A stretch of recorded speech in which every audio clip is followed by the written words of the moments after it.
우리 온 성도들에게 함께 하기를 바랍니다. 모세가 이스라엘 백성들에게 설교하는 이 신명기의 말씀, 이것은 가나안을 정복해야 될 사역자들에게 주는 말씀인데, 오늘 8장 1절에서 10절 사이의 말씀을 읽었습니다. 오늘 특별히 생각하고자 하는 것은 하나님께서 이스라엘을 광야 40년을 지나게 하셨을 때에 그 광야 40년 지나간 그 일들이 어떤 일이었는가 하는 것. 2절에 보면 내 하나님 여호와께서 이 40년 동안에 내게 광야길을 걷게 하신 것을 기억하라. 이는 너를 낮추시며 너를 시험하사 내 마음이 어떠한지 그 명령을 지키는지 지키지 않는지 알려 하심이라.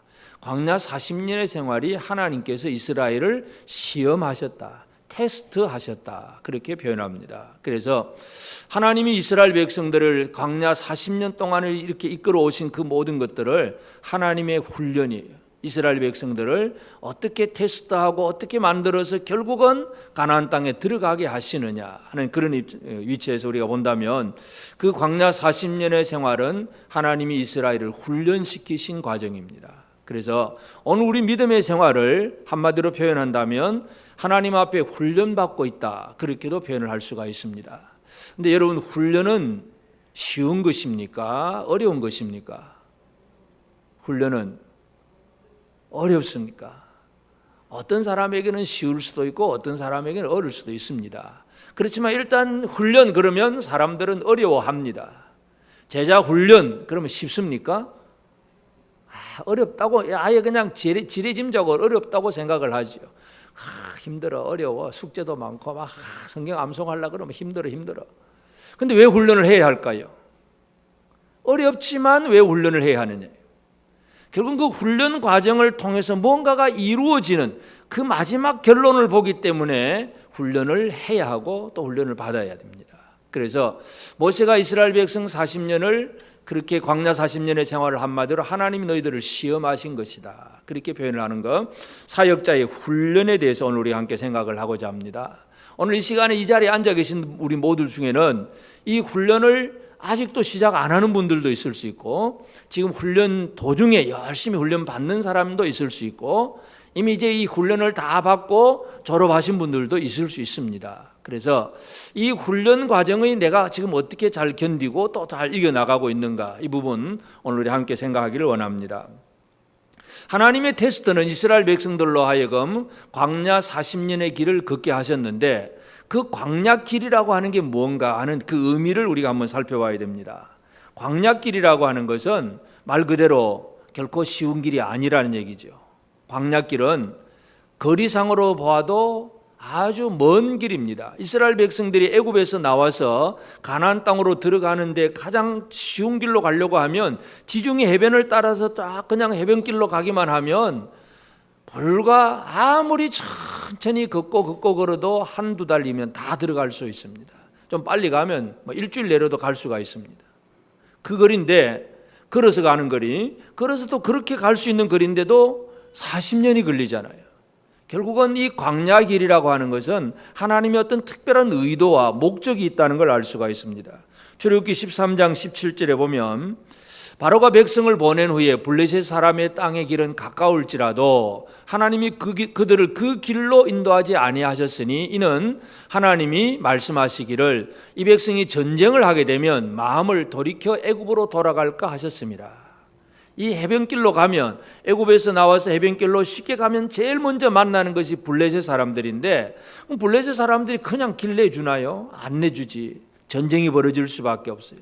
그래서 하나님은 애굽에 지금 400년 노예 생활을 하던 그 사람들이 바로 나오자마자 전쟁을 해가지고는 이 사람들의 영적인 성숙도에서 보면 너무나 전쟁 만나면 이거는 낙심하겠구나, 하나님께서 그래서 그 길을 가지 않으신 것이라고 분명히 설명을 합니다.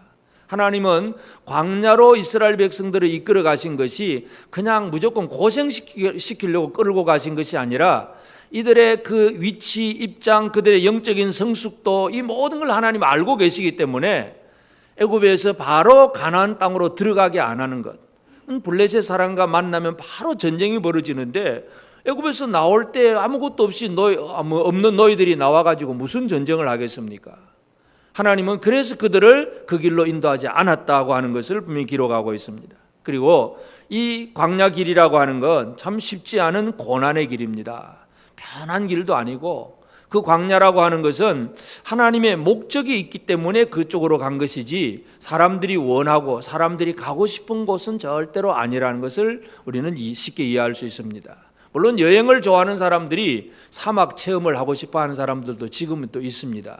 그러나 아무리 사막을 체험한다고 하더라도 그 맨날 몇 주간 동안 사막을 혼자 걸어가라, 그건 도무지 걸어갈 수가 없습니다. 이 하나님께서 광야길로 인도한다는 것은 하나님의 특별한 의도와 목적이 있다는 얘기예요. 그것은 바로 그들을 그 명령을 지키는지 안 지키는지 너를 낮추시며 너를 시험하사, 낮추었다고 표현을 합니다. 그런데 이 광야 40년은 철저한 고난의 길이에요. 결코 편한 길이 아니고 또 참 힘들고 어려운 길인데, 근데 4절에 보면 이 40년 동안에 내 의복이 헤어지지 아니하였고 내 발이 부르트지 아니하였느니라. 여러분, 광야로 하나님이 이스라엘 백성들을 이끌고 가면서도 그 광야 40년의 길에서 하나님이 해놓으신 것이 뭐냐 하면 발이 부르트지 않게, 의복도 헤어지지 않도록 철저한 보호 속에서 광야로 이끌어 가시는 것. 하나님의 훈련 방식을 잘 이해할 필요가 있습니다. 하나님의 훈련 방식은 첫째로 보호 속에서 광야 길을 걷게 하신다. 여러분, 우리의 길은, 우리 인생의 길은 광야 같을 수도 있잖아요. 힘들고 어렵고 왜 내가 이렇게 해야 되는지, 내가 왜 이렇게 살아야 되는지 아무것도 모르겠고 진짜 광야 같은 생활인데 하나님이 나를 이렇게 안 보냈으면 좋겠는데 왜 이렇게 고생시키는지 몰라. 그런데도 하나님이 그렇게 인도하세요. 근데 특징은 뭐냐? 하나님의 보호하심 속에서 40년 동안 발이 부르트지 않도록 보호하시면서 광야로 가게 하세요. 그냥 쉽게 가나안 땅으로 들어가게 하지 않고 그 40년의 과정을 그렇게 거치게 하셨다는 것, 이걸 우리가 이해를 해야 됩니다. 그래서 하나님의 보호하심 속에서 그 힘들고 어렵고 외로운 광야의 길을 가게 하셨고, 또 광야길이라고 하는 것은 3절에 보면 너를 낮추시며 너를 줄이게 하시며, 낮추시고 줄이게 하셨어요. 굶주리게 하셨어요. 여러분, 광야라고 하는 건 우리가 잘 알다시피 광야는 사람이 먹을 식물이 없습니다. 거기에는 아무 어떤 과일나무 이런 게 전혀 없습니다. 가시나무, 덤불 이런 거는 조금 있을는지 몰라도 사람이 먹고 살 수 있는 환경이 아닌 것이 바로 광야 생활입니다.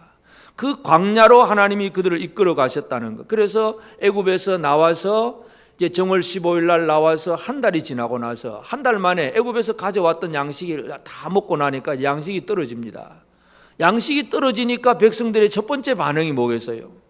출애굽기 16장 3절에 보면 이스라엘 자손이 그들에게 이르되 우리가 애굽 땅에서 고기 가마 곁에 앉아있던 때와 떡을 배불리 먹던 때에 여호와의 손에 죽었더라면 좋았을 것을 너희가 이 광야로 우리를 인도해 내어 온 회중이 줄여 죽게 하는도다. 너희가 이 광야로 우리를 인도해 내어 줄여 죽게 하는도다. 배고픔, 이것이 바로 이스라엘이 체험하게 되는 그런 현상이에요. 하나님이 자기 백성들을 구원하셨다면 굶주림 없이 그냥 배부르게 잘 살게 해주시면 얼마나 좋을까요? 근데 하나님은 굶주림을 체험하게 하셨습니다. 여러분, 굶주림을 체험하고 계십니까? 아무도 체험 안 하시는 것 같으네. 참 대한민국 사람은 복받은 분들이라고 생각하시길 바랍니다. 어떤 통계학자들 보니까 내일 아침 무엇을 먹을까 하고 내일 아침 식량이 없어서 염려를 하지 않는 사람들은 전 세계 인구의 8%라 그럽니다. 전 세계 인구의 92%는 뭐예요? 내일 아침 뭘 먹고 살까 염려하며 산다는 거예요. 여러분은 염려를 하십니까? 안 하십니까? 여러분, 냉장고에 먹을 것이 좀 있습니까? 없습니까? 걱정 안 하시죠? 내일 아침. 이스라엘 백성들이 굶주림을 체험했다는 건 이건 하나님께서 특별한 의도와 목적이에요. 그러니까 애굽에서 나와서 한 달 동안은 그냥 먹고 살게 하셨는데 애굽에서 가져 나온 거 다 먹고 다 떨어지게 하신 거예요. 보리떡이든지 아니면 소 한 마리를 잡아먹든지 양을 한 마리 잡아먹든지 결국은 한 달 만에 그들은 왜 우리를 이 광야로 인도해내서 우리를 줄여 죽게 하는가, 모세와 아론을 향해서 불평하고 원망을 합니다. 그래서 하나님은 일단 그들을 줄이게 하시고 근데 줄이게 하셨는데 그것으로 끝나면 하나님도 하나님이 아니지요. 그런데 그 굶주림을 체험한 다음에 하나님이 이스라엘에게 주신 것은 바로 내 조상들도 알지 못하던 만나를 내게 먹이신 것은, 하나님이 하늘의 양식 만나를 광야의 이스라엘 백성들에게 먹여주셨어요. 그러니까 이 만나라고 하는 것은 식물이 없는 곳에 이스라엘 백성들이 먹을 수 있는 양식을 하나님이 주셨다는 것이고, 그리고 그 만나라고 하는 것은 오직 하루분의 식량이에요. 단 하루분의 식량만 줍니다. 이틀분을 거둘 수가 없어요. 출애굽기 16장 4절에 보면, 그때에 여호와께서 모세에게 이르시되 보라, 내가 너희를 위하여 하늘에서 양식을 비같이 내리리니 백성이 나가서 일용할 것을 날마다 거둘 것이라. 이같이 하여 그들이 내 율법을 준행하나 아니하나 내가 테스트하리라, 시험하리라. 하나님이 훈련 방식, 일단 굶주리게 해놓습니다. 광야에 먹을 것이 다 떨어지게 해놓은 거예요. 진짜 그냥 많은 모든 걸 다 없앤 다음에 그 다음에 하나님께서 하늘의 양식 만나를 주십니다. 근데 만나도 어떻게 주시느냐? 일용할 양식, 쌓아둘 양식이 없어요. 쌓아두면 그 만나는 그 다음날 아침에는 벌레가 생기고 냄새가 나고 도무지 사람이 살 수 없는 그런 지경이 됩니다. 하루분의 양식만 딱딱 공급해 주십니다. 날마다 거둬야 됩니다. 얘기는 뭡니까? 그 광야 40년의 삶을 하나님은 이스라엘 백성들이 어떤 삶을 살기를 원하셨느냐? 매일매일 하나님을 의지하기를 바라고 계십니다.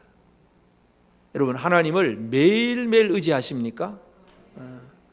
우리가 풍성한 걸 많이 쌓아놓고 나면 매일 그렇게 갈급하게 간구할 필요가 없어요. 그런데 오늘 먹을 것밖에 없어요. 내일은 몰라. 내일은 먹을 게 없어요. 그러면 내일 아침 또 하나님 어떻게 할까요? 뭔가가 기도가 나올 수밖에 없잖아요. 하나님이 만나를 주시는데 공급하시는 방법이 일용할 양식만 주신 거예요. 그것도 40년 동안 그렇게 주신 거예요. 그래서 하나님의 훈련 방식이 뭔가를 잘 이해해야 됩니다. 하나님의 훈련 방식은 뭐든지 풍성하게 공급하실 수 있지만 굶주림을 체험하게 하셨고, 그리고 넉넉하지 않음을 가지고 하나님을 의지하게 하는 것, 이게 하나님의 방식입니다. 그래서 하나님의 방식은 첫 번째는 광야길에 힘들고 어려운 가운데서도 발이 부르트지 않게 하셨고, 그리고는 굶주림 속에서도 결코 굶어 죽지 않게 하시고, 이게 하나님의 방식입니다. 여러분의 지금 살아가는 삶이 어떤 방식인가를 잘 이해하시길 바랍니다. 나는 하나님의 손에 지금 들려서 하나님의 손에 붙잡혀서 훈련받는 과정이냐, 아니면 나는 편안한 생활이고 그리고 먹을 것도 넉넉하고 아무 걱정 없다, 하나님 훈련에서 벗어난 사람들인데, 진짜 하나님의 손에 붙잡혀서 훈련받는다는 게 얼마나 귀한 일인가를 생각을 해야 됩니다. 그래서 길은 험하지만 하나님은 발이 부르트지 않게 하십니다. 배는 고프지만 하나님은 끊임없이 매일매일 공급해 주시는 하나님이십니다. 늘 하나님만 바라보게 하시는 거예요. 이게 하나님이 일하시는 목적이에요. 그리고 그 다음에 이제 5절에 보면, 너는 사람이 그 아들을 징계함 같이 내 하나님 여호와께서 너를 징계하시는 줄 마음에 생각하고, 하나님이 이스라엘을 징계를 하세요. 뭔가 잘못하면 하나님은 벌 주시는 하나님이세요. 그런데 징계를 하기는 하는데 어떤 징계냐 하면, 사람이 아들을 징계한 같이, 아버지가 자기 아들을 징계한 같이 하나님이 자기 백성을 징계하신다. 이 얘기는 뭐냐면 사랑 속에서 징계하신다는 얘기예요. 징계를 하지만 사랑을 잃어버리지 않는 하나님이 바로 하나님이라는 거예요. 이것을 분명히 강조하고 있습니다. 하나님의 징계는 이스라엘 백성들에게 어떤 목적이 있습니다. 그 목적이 히브리서 12장 9절 10절인데, 또 우리의 육신의 아버지가 우리를 징계하여도 공경하였거든 하물며 모든 영의 아버지께 더욱 복종하며 살려하지 않겠느냐. 10절 말씀 보면, 그들은 잠시 자기 뜻대로 우리를 징계하였거니와 오직 하나님은 우리의 유익을 위하여 그의 거룩하심에 참여하게 하시느니라. 하나님의 징계의 목적은 이 사람들을, 하나님의 백성들을 징계하고 어떻게 만들어서 테스트하고 단련시켜서 하나님의 거룩함에 참여하게 하시는 것, 이게 하나님의 목적이에요. 하나님의 징계를 좀 받아보셨습니까? 아무도 아멘 안 하시네. 어떻게 안 받았다는 얘기예요? 다 이제 받기는 받았는데 잊어버렸다는 얘기예요? 하나님 징계 좀 받으셨습니까? 징계 안 받았다는 얘기는 절대로 죄 안 지었다는 사람일 수 있고, 그는 진짜 거짓말이죠. 징계 안 받는 분 예수님밖에 없어요. 예수님밖에 없는데 이 세상에 누구든지 아브라함이고 다윗이고 모든 믿음의 사람들조차 죄 없는 사람이 누가 있어요? 다 실수 허물투성이에요. 징계 받을 수밖에 없어요. 그런데 하나님이 자기 백성들을 징계하시는 의도, 목적은 뭐냐? 그냥 벌 주고 혼내주는 것이 목적이 아니라 유익을 위하여 그의 거룩하심에 참여하게 하시느니라. 하나님의 거룩하심에 들어올 수 있도록 우리를 만들어 가시는 과정이 바로 하나님의 징계예요. 하나님이 우리를 징계하시더라도 하나님이 원하시는 건 다른 게 아니라 이사야 55장 7절에 보면 악인은 그의 길을, 불의한 자는 그의 생각을 버리고 여호와께로 돌아오라. 그리하면 그가 긍휼히 여기시리라. 우리 하나님께로 돌아오라. 그가 너그럽게 용서하시리라. 돌아오라, 돌아오라. 하나님이 원하시는 것은 돌아오라는 얘기예요. 돌아오라고 징계하시는 것이지 내버리는 징계가 아니에요. 여러분, 이 로마서 1장에 보면 하나님이 그냥 내버려 둔 사람들, 그건 징계가 아니고 심판이에요. 심판에서 내버려 두면 그 사람들은 다시 회복의 길이 없습니다. 그런데 잘못에 대해서 징계를 당한다는 것은 회복의 길이 있다는 것을 분명히 말씀합니다. 그래서 이스라엘 백성들에게 그 광야 40년의 생활 속에서 보면 우리가 이미 다 살펴봤지만 그 40년 생활 속에서 그들이 뭐 합니까? 배고프다, 목마르다, 길 험하다, 막 힘들다, 어렵다, 늘 원망 불평이잖아요. 그 원망과 불평인데 하나님이 하신 것은 징계예요, 징계. 근데 징계는 하지만 아들을 징계하는 아버지처럼 징계하셨다. 사랑 속에서 징계하시는 것. 이것이 바로 하나님의 훈련입니다. 하나님의 훈련 방식, 이스라엘 백성들을 광야 40년을 지나게 하셨다는 것, 이것을 잘 이해를 해야 됩니다. 이것이 바로 오늘 우리의 삶의 모습일 수 있습니다. 우리의 길이 편안한 길이 아니고 힘들고 어려운 길로 가는 그런 삶일 수도 있고, 그렇지만 하나님이 지켜주셔서 발이 부르트지 않도록 도와주신다는 것.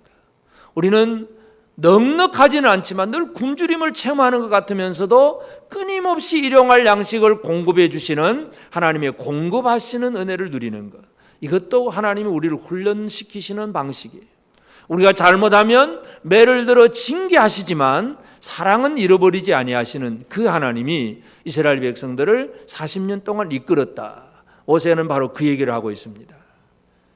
이제 우리는 이런 하나님의 훈련 속에서 제대로 훈련된 성도로 살고 있느냐, 이제 오늘 우리가 이것을 한번 살펴봐야 돼요.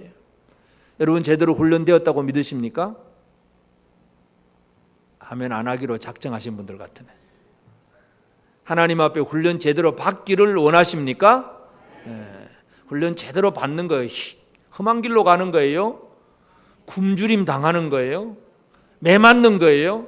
그래도 훈련 받으시겠습니까? 네. 하나님의 훈련 속에 있다는 건 우리 인간의 입장에서 본다면 참 힘들고 괴로운 일이에요. 그러나 하나님의 그 목적 속에서 사랑과 보호 속에서 이루어지는 훈련이기 때문에 그 훈련은 참으로 가치 있는 훈련이에요. 그래서 이 하나님의 훈련을 제대로 받아야 되는데, 이 훈련을 제대로 받은 모델은 결국은 예수 그리스도지요. 다시 말해서 하나님의 훈련을 제대로 받은 사람은 어떤 사람인가를 예수님께서 이 땅에서 보여주셨습니다. 첫째로 예수님이 훈련받은 그 모범을 어떻게 보여주셨느냐. 예수님이 30살까지는 목수의 아들로 지냈습니다. 요셉의 아들, 목수의 아들로 그냥 가족 식구들과 함께 목수 일하면서 지나다가 하나님의 부름받고 이제 공생의 사역이 시작이 됩니다.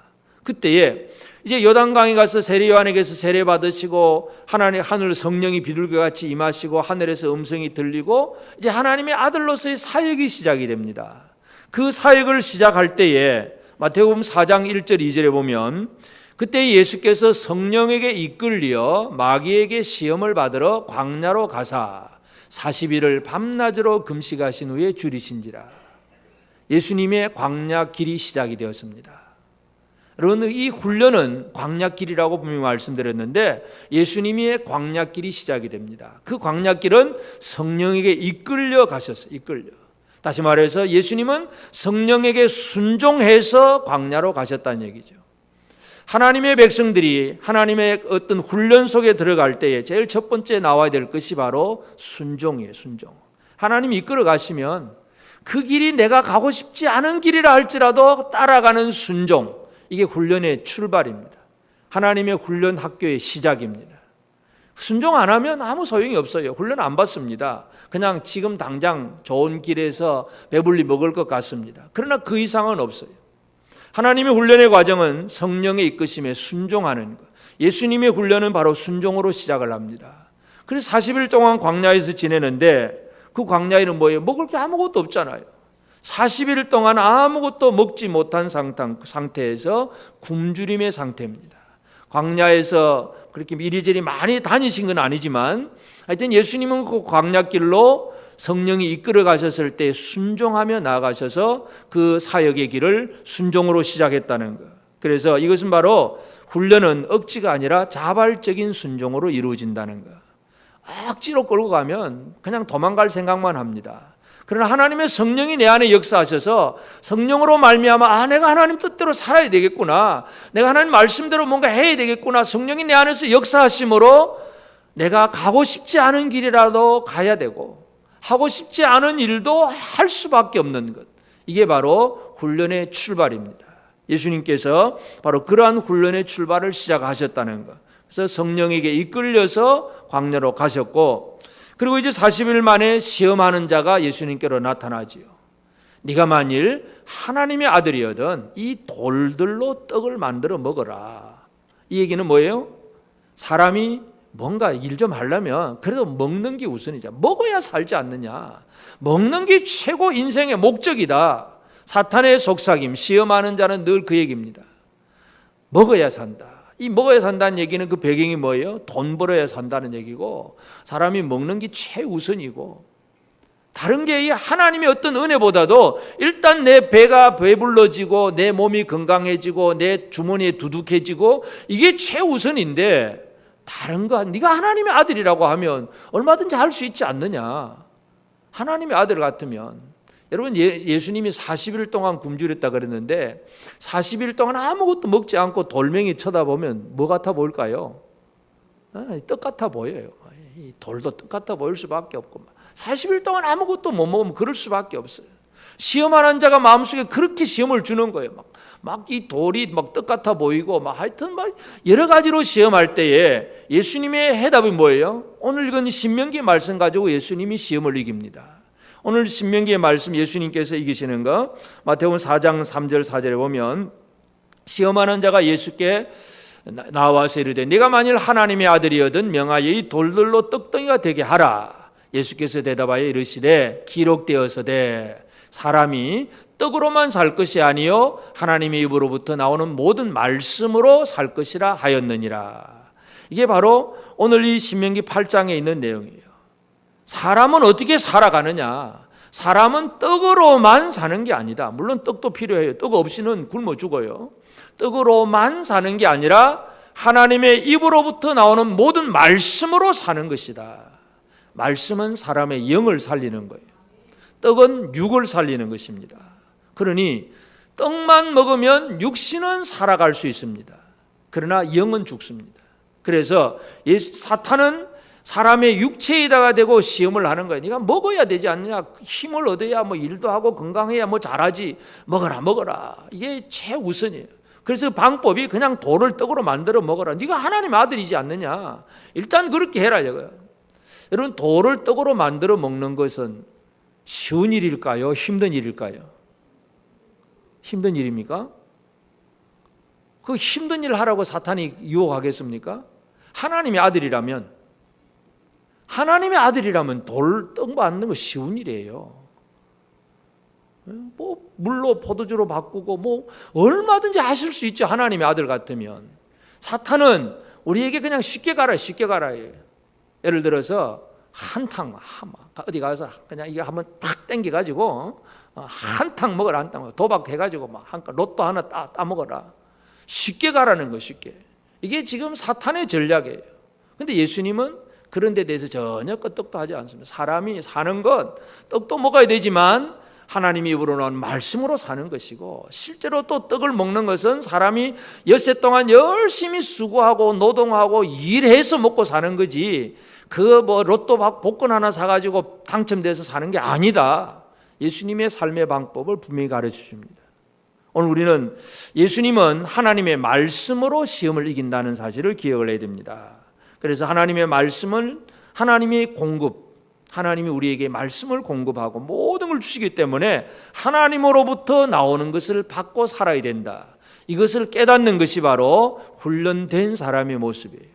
그러니까 예수님은 그 훈련된 사람의 모습을 지금 보여주시는 거예요. 광야로 들어가셔서 시험하는 자가 왔을 때 그 시험에 대해서 이게 하나 기록되었으되 신명기 이 말씀을 분명히 보면서 예수님은 시험을 이기셨다는 사실, 우리가 이것을 기억해야 됩니다. 그래서 훈련된 사람은 말씀으로 모든 여러 가지 어려운 과정들을 이겨나간다는 사실, 이것을 기억을 해야 되고, 그리고 이제 훈련된 예수님은 결국은 이 하나님이 훈련을 시키시는 이유는 뭐냐 하면 그 이스라엘 백성들을 가나안 땅에 지금 들여보내기 위해서요. 그 가나안 땅에 들어가서 그들이 어떻게 사역하고 살아야 되느냐, 이것 때문에 하나님이 광야에서 훈련시키는 것이기 때문에 진짜 훈련된 사람은 광야의 삶을 어떻게 사느냐가 중요한데, 예수님은 훈련된 그 사람들의 모습을 분명히 보여주십니다. 예수님이 그 훈련된 모습을 어떻게 보여주셨느냐 하면 히브리서 9장 14절에 보면, 하물며 영원하신 성령으로 말미암아 흠없는 자기를 하나님께 드린 그리스도의 피가 어찌 너희 양심을 죽은 행실에서 깨끗하게 하고 살아계신 하나님을 섬기게 하지 못하겠느냐. 하나님을 섬기는 일을 하게 하는데 어떻게 하느냐? 성령으로 말미암아 흠없는 자기를 하나님 앞에 드린 그리스도의 피, 성령으로 말미암아 자기를 드렸다. 이게 바로 훈련된 자의 마지막 모습입니다. 예수님은 이 사역의 마지막 순간 겟세마네 동산에서 기도하면서 예수님 뭐 어떻게 기도합니까? 내 육체로는, 내 마음, 내 생각, 내 육체로는 이 고난의 잔이 없으면 좋겠습니다. 하나님, 할 수만 있으면 이건 좀 지나가고 없으면 좋겠습니다. 그러나 내 원대로 마옵시고 아버지 원대로 하옵소서. 이게 바로 제대로 훈련된 사람입니다. 진짜 하나님 앞에 훈련된 사람은 자신에게 주어진 모든 상황을 가지고 어떻게 하나님을 잘 섬길 것인가, 하나님의 뜻을 이루는 일에 자신을 헌신하는 사람이 제대로 훈련된 사람입니다. 예수님이 보여주신 것이 바로 훈련된 자의 모범이에요. 하나님은 이스라엘 백성들에게 많은 것을 약속을 합니다. 7절부터 보면, 내 하나님 여호와께서 너를 아름다운 땅에 이르게 하시나니 그곳은 골짜기든지 산지든지 시내와 분천과 샘이 흐르고 밀과 보리의 소산지요 포도와 무화과와 석류와 감람나무와 꿀의 소산지라. 내가 먹을 것에 모자람이 없고 내게 아무 부족함이 없는 땅이며 그 땅의 돌은 철이요 산에서는 동을 캘 것이라. 조금도 부족함이 없는 풍성한 것을 지금 가나안 땅에 있다는 것을 약속을 해줍니다. 그래서 결국은 이 하나님을 잘 섬긴다는 것은 그런 풍성한 것을 이스라엘 백성들이 이제 가나안 땅에 들어가서 그걸 얻게 될 때에, 그걸 얻은 순간 이게 내 힘으로 이루어졌다고 생각하는 것은 훈련되지 못한 사람이고, 훈련된 사람은 이 모든 것이 주님의 은혜로구나, 하나님 내게 주신 것이구나, 하나님의 은혜로 주신 것이구나, 이걸 제대로 알고 하나님을 섬기는 자가 되는 것이 바로 훈련된 성도들의 모습입니다. 그래서 이스라엘 백성들에게 그 가나안 땅의 그 땅의 모습들을 설명을 하면서 그 땅의 모든 것들은 하나님이 너희들에게 주신 것이다. 모세는 계속해서 그런 얘기를 하고 있습니다. 그런데 실제적인 역사 속에서 보면 가나안을 정복하고 그 다음 사사시대로 넘어가면 어떻게 됩니까? 이스라엘 백성들이 많은 걸 누렸음에도 불구하고 시간만 지나면 조금 평안해지면 하나님을 섬김이 아니라 눈에 보이는 다른 우상, 땅에 있는 것들, 다른 것을 섬기는 일을 너무 많이 하는, 그게 사사시대의 특징이고, 또 이스라엘 왕조 속에서도 그런 일들이 너무나 많이 나오고 있습니다. 하나님 제대로 못 섬겼다는 얘기예요. 그게 역사예요. 진짜 하나님 제대로 섬기는 사람이 되어야 되는데 여전히 민노라 하면서도 하나님 백성이라고 하면서도 하나님을 제대로 못 섬겨요. 그래서 예수님은 모델입니다.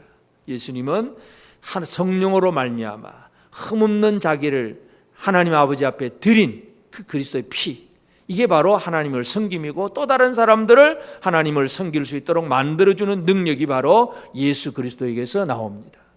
그래서 이 신명기의 그 40년의 그 광야 생활의 그 훈련 과정, 그 모든 것들은 결국은 모세가 설명을 해주고 있지만 결국은 예수님이 그 훈련된 자가 어떤 모습인가를 분명히 우리에게 보여주셨습니다. 그렇기 때문에 이제 오늘 우리도 훈련된 성도로서의 삶을 제대로 살아가야 됩니다. 우리가 살아가는 삶은 어떤 성도들은 아직도 훈련을 시작 안 한 분들도 있습니다. 순종 안 하면 하나님이 가게 하신 그 길로 기꺼이 가야 되는데 그 길에 들어서지 않으면 아직 훈련이 시작도 안 된 분들이고, 그 길에 들어서서 지금 고생하지만 그래도 뭔가 훈련 받아가면서 살아가는 성도들도 있고, 그 훈련의 과정을 다 마치고 성숙한 성도로 살아가는 사람들도 있습니다. 1번 훈련 전, 2번 훈련 도중, 3번 훈련 수료. 여러분 몇 번이십니까? 2번이십니까? 1번입니까? 3번이십니까? 오늘 우리가 하나님 앞에서 지금 살아가는 삶의, 내 삶의 위치가 지금 어디인가를 정확하게 이해를 해야 됩니다. 첫 번째, 우리는 6절에 보면 내 하나님 여호와의 명령을 지켜 그의 길을 따라가며 그를 경외할지니라. 첫 번째는 뭐냐 하면 하나님이 가게 하신 그의 길을 따라가며 순종이 시작되어야 된다는 얘기죠. 길을 가면서 하나님을 경외해야 됩니다. 하나님 그거 안 할래요. 그거 힘들어서 못합니다. 안 됩니다. 어떻게 그 길로 갑니까? 아니 하나님 이렇게 가면 참 빤히 보이는 저 길이 있는데 이렇게 쉽게 좀 가게 합시다. 근데 하나님은 빙글빙글 돌리고 안 되는 것 같은데 광야로 보내고 그냥 이리 막고 저리 막고 우리 이 길이 자꾸 막히잖아요. 그것에 대해서 순종하시느냐 이거죠. 여러분이 막히는 길에 대해 순종하십니까? 안 하십니까? 내가 가고 싶은 길을 하나님이 자꾸 가로막아 안 되게 하세요. 그래도 순종하십니까? 그 순종이 훈련의 출발입니다. 하나님께 순종하면서 내가 가고 싶은 길은 아니지만 그 하나님의 가는 그 길을, 가게 하신 그 길을 따라가면서 하나님을 경외해야 합니다. 그 길을 할 수 없이 눈물 머금고 그냥 투덜거리면서 가는 건 경외가 아니고 순종하면서 경외하면서 가야 돼요. 하나님이 가는 그 길, 우리가 원하는 길이 아닐 수도 있습니다. 그러나 하나님이 나를 바르게 이끄실 것이라고 하는 그 하나님을 향한 신뢰의 마음을 가지고 나가야 돼요. 그게 믿음이에요. 히브리서 11장 우리가 믿음을 한번 살펴봤었는데 아브라함의 믿음이 그거잖아요. 히브리서 11장 8절에 보면 믿음으로 아브라함은 부르심을 받았을 때에 순종하여 장래 유업으로 받을 땅에 나아갈새 갈 바를 알지 못하고 나갔으며. 광야길은 모르는 길이에요. 어디가 어딘지도 모르고 그 길이 도대체 동서남북도 없고 오늘은 이리 갔다가 내일은 저리 갔다가 어디로 가야 될지도 몰라. 근데 하나님이 가라 그러면 가는 거예요. 이게 훈련의 시작입니다. 이 모든 훈련의 시작을 하시기를 바랍니다. 아직도 말씀은 말씀이고 나는 나고 따로따로 놀고 있으면 훈련에 입문이 안 된 사람들이에요. 교회는 다닐 수 있는지 몰라도 하나님의 어떤 만들어가는 그 과정 속에 내 스스로 들이지 않으면 이 훈련이 훈련이 시작이 안 된 사람이에요. 하나님이 인도하시고 하나님이 가게 하신 길에 그 길이 내 마음에 들지는 않지만 하나님은 나를 구원하신 분이고 하나님 나를 만드실 분이라고 하는 절대적인 신뢰 속에서 하나님이 가게 하신 길에 순종하며 가기를 바랍니다. 순종합시다. 그 길이 내 생각과 다르다고 할지라도 내 계산하고는 전혀 안 맞는다고 할지라도 하나님이 이끄시면 아멘 순종하며 나가는 이 아브라함의 믿음 같은 그런 믿음을 가지게 되기를 바랍니다. 그리고 우리는 그렇게 순종하며 나아가면서 그 다음에 이제 훈련 과정 속에서 유의해야 될 것은 뭐냐 하면 모든 훈련의 그 상황, 그 훈련의 그 과정 속에서 하나님의 은혜를 발견할 줄 아는 것, 이게 중요합니다. 겉으로 보이면 40년 길이죠. 어려운 길, 광야길, 먹을 것도 없는 그 광야길이고 또 풍족함이 없어. 그냥 겨우 아침에 딱 만나 하루분 걷어서 먹으면 내일 아침에는 양식이 없어요. 내일 아침에 하나님 만나 안 주시면 그냥 굶어 죽는 거예요. 그런 상황, 주림의 상황, 길의 어려움의 상황, 그리고 조금 잘못했다고 막 징계하고 막 사람들 죽이는 하나님의 징계를 받는 상황, 그런 상황 속에서도 하나님의 은혜를 발견할 수 있어야 돼요. 하나님께서 우리를 힘든 걸음을 걷게 하셨구나. 그런데 보니까 의복도 헤어지지 않냐고 발이 부르트지도 않아요. 하나님이 지켜주시는 거예요. 이걸 발견할 수 있어야 됩니다. 매일매일 우리가 풍성하게 먹고 마시지는 못하는데도 그냥 매일매일 공급해 주시는 이 하나님의 은혜, 이거 발견하셔야 돼요. 징계를 하긴 하지만 영원히 버리는 심판이 아니라는 것, 우리를 만들어 가시는 하나님의 사랑의 손길, 이것을 발견할 수 있어야 됩니다. 이게 우리의 삶이, 신앙생활이 그렇게 돼야 돼요. 하나님의 길에 인도를 받아서 가면 그 하나님이 우리를 이렇게 인도하시는구나. 고난이 없어지는 건 아니에요. 굶주림도 있고 길의 어려움도 있고 많은 문제도 있어요. 그럼에도 불구하고 하나님은 나를 이렇게 이끌어 가시는구나. 이거 깨닫는 게 중요합니다. 이 제대로 깨달은 사람이 창세기에 나오는 그 요셉인데, 창세기 50장 19절 20절에 보면 요셉이 그들에게 이르되 두려워하지 마소서, 내가 하나님을 대신하리이까. 당신들은 나를 헤아려 하였으나 하나님은 그것을 선으로 바꾸사 오늘과 같이 많은 백성의 생명을 구원하게 하시려 하셨나니. 여러분, 요셉이 형들에게 팔려서 남의 나라의 노예가 된다는 거, 얼마나 참 마음속에 그 아픔이 되겠습니까? 아버지의 사랑받는 아들이, 여러분이 뭐 입장을 바꿔서 여러분이 요셉이라고 한번 생각해 보세요. 여러분 형님이 여러분을 남의 나라에다 노예로 팔아먹었다. 그래서 꼼짝 못하고 남의 나라 가서 노예됐다. 형을 향한 불평과 원망이 안 나오겠어요? 뭐 나올 수밖에 없어요. 누구나 그럴 수밖에 없어. 나를 팔아버린, 그것도 뭐 나도 모르게 아니야. 내 눈앞에서 자기들끼리 다 계산 돈 주고 받고 해가지고 그냥 잡아가는데 이거 어떻게 해? 그렇게 경험한 요셉이지만 그 요셉은 하나님의 은혜를 발견하는 거예요. 당신들은 나를 헤아려 하였으나 하나님이 그것을 선으로 바꾸사. 하나님은 이 모든 걸 선으로 바꾸셨어요. 하나님이 나를 애굽에 보내셨구나. 나를 애굽에서 총리가 되게 하셨구나. 나로 하여금 수많은 민족을 살리게 하셨구나. 하나님을 발견하다 보면 그 고난, 그게 아무것도 아닌 거죠. 이게 바로 훈련된 사람의 모습입니다. 그래서 우리 중에 있는 여러 가지 고난의 문제는 여전히 그대로 남아 있습니다. 여러 가지 힘들고 어려운 문제는 여전히 남아 있지만 이 과정 속에서 하나님이 나를 어떻게 이끌어 가셨는가, 하나님의 사랑, 하나님의 은혜를 발견할 수 있는 사람이 되는 거, 이게 중요합니다. 이 사람들은 우리가 잘 아는 그 시편 119편 71절에 보면 고난 당한 것이 내게 유익이라, 이로 말미암아 내가 주의 율례들을 배우게 되었나이다. 여러분, 고난이 여러분에게 유익이십니까? 훈련이 유익으로 받아야, 하나님이 나를 훈련시키는 것을 큰 유익으로 받아야 됩니다. 훈련을 감사하게 받으시길 바랍니다. 고난, 외로움, 배고픔, 힘든 어려움, 이 모든 것들을 하나님이 나를 지금 훈련시키고 있구나. 하나님 아버지 감사합니다. 이 감사가 터져 나와야 돼. 이게 바로 훈련을 받는 제대로 된 모습이에요. 그래서 마지막 결론, 훈련받은 사람의 마지막은 뭐냐면 10절에 보면 내가 먹어서 배부르고 내 하나님 여호와께서 옥토를 내게 주셨으므로 말미암아 그를 찬송하리라. 모세는 이스라엘 백성들에게 너희들이 가나안 땅에 들어가서 결국은 이제 먹어서 배부리고 여호와께서 옥토를 내게 주셨으므로 말미암아 그를 찬송하리라. 하나님을 찬송하는 하나님의 백성이 될 것임을 분명히 얘기합니다. 교만한 사람은요, 배가 부르면 자기가 잘해서 배부른 줄로 생각을 합니다. 그러나 배부른 사람은 그냥 이 배부름을 누구의 공로로 생각하는가가 중요한데, 이스라엘 백성들이 얘기하는 것은 바로 찬송하는 사람. 다시 말해서 모든 훈련의 과정을 이제 은혜를 발견했으면 그 훈련의 상황의 모든 결과에서 하나님을 찬송하는 자가 되어져야 됩니다. 하나님을 찬송하며 사십니까?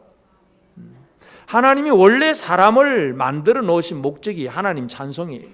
에베소서 1장 5절 6절에 보면 그 기쁘신 뜻대로 우리를 예정하사 예수 그리스도로 말미암아 자기의 아들들이 되게 하셨으니, 이는 이 아들들이 되게 하신 그 이유는 그가 사랑하시는 자 안에서 우리에게 거저 주시는 바 그의 은혜의 영광을 찬송하게 하려는 것이다. 여러분, 하나님의 아들이 되셨습니까? 하나님의 아들이라면 하나님의 그 은혜에 대해서 찬송할 줄 알아야 된다는 얘기죠. 이 찬송은 그냥 곡조 있는 노래를 잘 부른다 그런 개념이 아니라 진짜 우리의 모든 삶에서 오직 하나님께 영광 돌리는 생활, 이것이 중요합니다. 왜 사탄이냐? 찬송이 실패하기 때문에 사탄이 됩니다. 거룩한 천사, 하나님을 찬양해야 될 천사가 자기가 오히려 찬양을 받아버리면 그건 마귀가 되는 거예요. 하나님의 심판이에요. 찬송을 제대로 해야 됩니다. 찬송하며 사십시다. 가나안 땅에 들어가서 하나님 주신 그 많은 복을 누립니다. 산이든지 골짜기든지 시내가 흐르고 분천 샘이 막 솟아오르고 또 막 이 샘이 흘러가고, 그리고 그 안에는 밀과 보리, 또 포도, 무화과, 석류, 감람나무, 꿀, 하여튼 광야에서는 찾아볼 수 없는 많은 것들이 생겨나는데 하나님이 그걸 주셨을 때에 이건 내가 한 거야, 이렇게 되면 찬송을 못한 사람이란 얘기예요. 이 모든 것이 오직 주의 은혜라고 하는 것을 기억하고 하나님을 끝까지 섬기며 나아가는 삶이 주님께 대한 찬송의 생활입니다. 찬송하십시다. 나를 구원하신 하나님, 나를 만드신 하나님, 나에게 이 모든 것을 주신 하나님을 제대로 찬송하며 사는 것, 이게 하나님이 우리를 훈련시키신 목적이에요. 다시 한번 점검해 봅시다. 훈련을 시작하셨습니까? 1번, 아직 순종이 안 되고 하나님이 인도하시는 길에 들어서지도 않으면 훈련 시작을 못 하신 분들, 오늘부터 제대로 시작하시길 바랍니다. 훈련 중에 있는 사람들은 뭘 해야 됩니까? 눈을 부릅뜨고 뭘 바라봐야 돼요? 하나님의 은혜와 사랑.